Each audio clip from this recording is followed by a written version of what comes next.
If you were saying you want things, if you're putting in the work, the time, the energy to achieve the things you desire and it's still not happening, then stop. What may be in the way is your leaky bucket in the worthiness compartment. This is the worthiness wound. I'm going to share 5 ways in which you can clearly see if that's the case for you. Number 1, self-doubt and perfectionism. Now, this wound really manifests itself when you are constantly in pursuit of flawlessness. In fact, you say that, oh, I'm looking for excellence, but what you're really looking for is a way in which to shield yourself from criticism. You spend excessive amounts of time double checking, tweaking, looking at what shade of blue that is, instead of simply saying, is it good enough? Launch, get the feedback, and make it better. Your underlying fear is that your worth is actually tied to how well you have done, to your results. And so if those results are not sufficient, or if other people believe that they're not good enough, then you feel that you are not good enough. In order to shift, it is essential to understand that nothing you do can make you worthy. You are already worthy. And when you come to the table with that self-worth intact, moving from that space, you can create so much. Because if you are going into any relationship, any job, any situation, and depending on that circumstance to give you worthiness, it is too heavy a burden for whatever it is that's external to you to actually take on. It can never, they can never, nothing can ever substitute your internal self-worth. Now, the second way to find out if you have a wound that is that of the unworthy of worthiness is fear of rejection. Fear of rejection really leads to people pleasing, self-censorship. Basically, you're doing everything in order to make sure that the other person does not dislike you, does not reject you. You find yourself saying yes to things you don't want to say yes to. You find yourself bending into a pretzel so that other people may feel more comfortable. And you believe that if you are truly authentic, if you're your true self, then you will be rejected. And that in order to belong, you must conform to other people's expectations so that you can be loved and accepted. Now, my invitation here is to realize that if you are loved based on your inauthentic self, then you are actually not loved at all. And it's important to give people the opportunity to get to know the true you, your true, beautiful, authentic self, because that is the gift that you bring to the world. And you will probably, if you're honest, have found that no matter how much you bend yourself into a pretzel, no matter how much you operate out of a fear of rejection instead of really a love for that person or the relationship, it really is never enough because you inside feel as if you have betrayed yourself. So it's very important to show up as your true self and allow other people show up as their true selves so that a relationship can be built on mutual respect.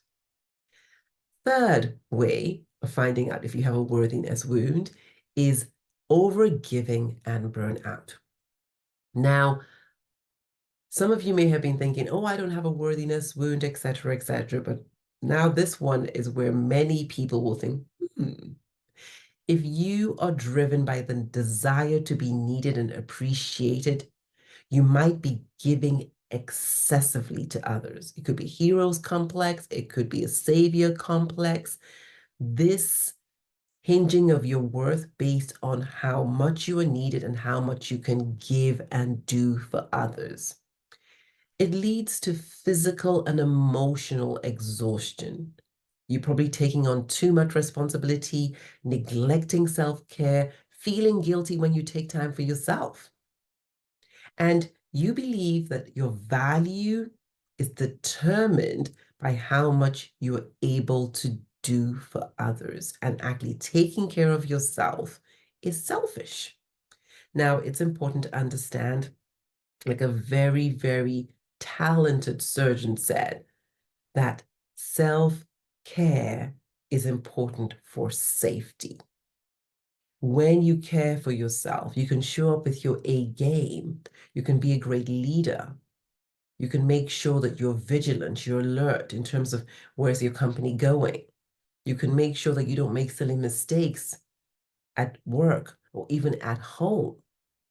When you really prioritize self-care, then you can increase your productivity, increase your clarity, increase your confidence, increase the energy that you have to bring, both professionally and personally. Overgiving, however, will lead to burnout. And indeed, your worth is not determined by how much you do for others. You are already worthy. The fourth way of finding out if you have a worthiness wound is imposter syndrome. Many, many people understand this one well. And when it's constantly feeling like a fraud, you actually fear that you may be exposed. This leads you to a high level of anxiety and stress. You keep downplaying your achievements, attributing success to luck instead of really saying that you have that skill. I resonated a lot with this, hiding things I had done because I just felt I would be found out, that somebody would find out that there was something that wasn't quite good enough. And the belief is that you're not truly competent or deserving of your accomplishments, and that others will eventually see through the facade. Now, I really invite you, when these thoughts come up, ask yourself, is this a fact, or is this my imposter voice rearing its ugly head? The truth is, you have many talents. Why not show them? If there is feedback, then you will grow from it. Feedback, after all, is the breakfast for champions. So when it comes to imposter syndrome, it may be necessary to do some work with somebody else. However, really beautiful affirmative self-talk is a great place to start. Now, the fifth one is emotional isolation. And this is where you find that in order to avoid vulnerability, because you feel so unworthy, you feel that you are wrong, you may even feel shame, you actually withdraw emotionally, which makes it difficult to actually form deep, meaningful relationships, which you may even crave. This can lead to loneliness and a sense of disconnection.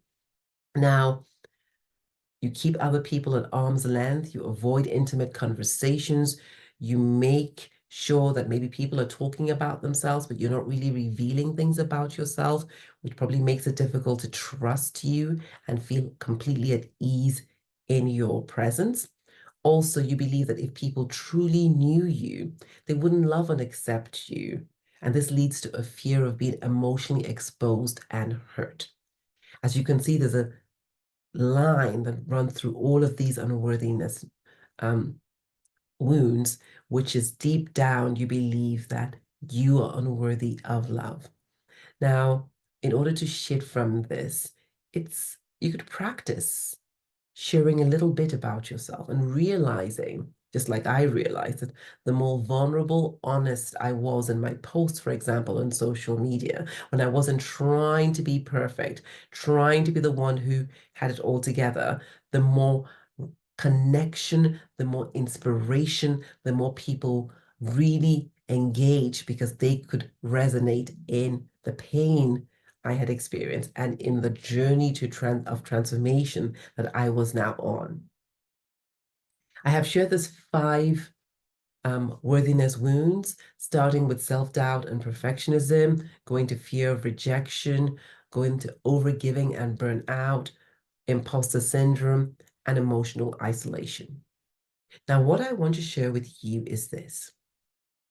The impact of feeling unworthy is so abysmal. It affects you at a spiritual, material, physical, and emotional level. When it comes to the spiritual, if you are feeling deep shame, feeling a deep level of unworthiness, feeling that you are not good enough, and that even worse, there's something wrong with you, then you will, of course, hide away from your creator, hide away from the light, because you feel that the same level of disdain and shame you feel for yourself is that which others will then look at you with. And what a pity to cut yourself off from that source of love, that source of support, that source of holding you high. Secondly, materially, no matter how hard you work or prepare to work, no matter how intelligent and talented you may be, if you do not feel worthy of great material abundance, you will either not charge enough, somehow subconsciously sabotage opportunities for that abundance to come to you, or even if you do manage to charge enough and attract those opportunities, when it does come to you, you'll find a way to get rid of the money. Why? Because your worthiness wound keeps you on a frequency that's lower than that of the abundance of material wealth. On a physical level, if you have the worthiness wound, this may show up in you not eating well. So you may be eating lots of junk food, maybe not eating adequately. You may be taking substances that are actually hurting your body instead of healing your body and supporting it. You may not be sleeping on time. There's just many little things that will show how well you cherish your body. Because the way you treat your body is one of the signs of your level of worthiness. Are you treating yourself as somebody who's worthy of the greatest amount of health? Or are you treating yourself as somebody who really quite doesn't deserve it and deserves to be in pain, deserves to be tired, deserves to have substandard health? And the fourth one is emotional. If you have the worthiness wound, then as I shared earlier, you will hide away from people. You will not want people to see you fully. You will not want people to get close to you because you are so worried that if they do get close to you, they will discover that there is something wrong with you. And when they discover that, then they will reject you or criticize you.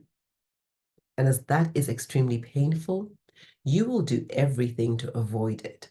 The irony is the very pain you're running away from through people supposedly discovering there's something wrong with you is the very pain that you experience when, because you've put them at arm's length, you feel isolated and lonely.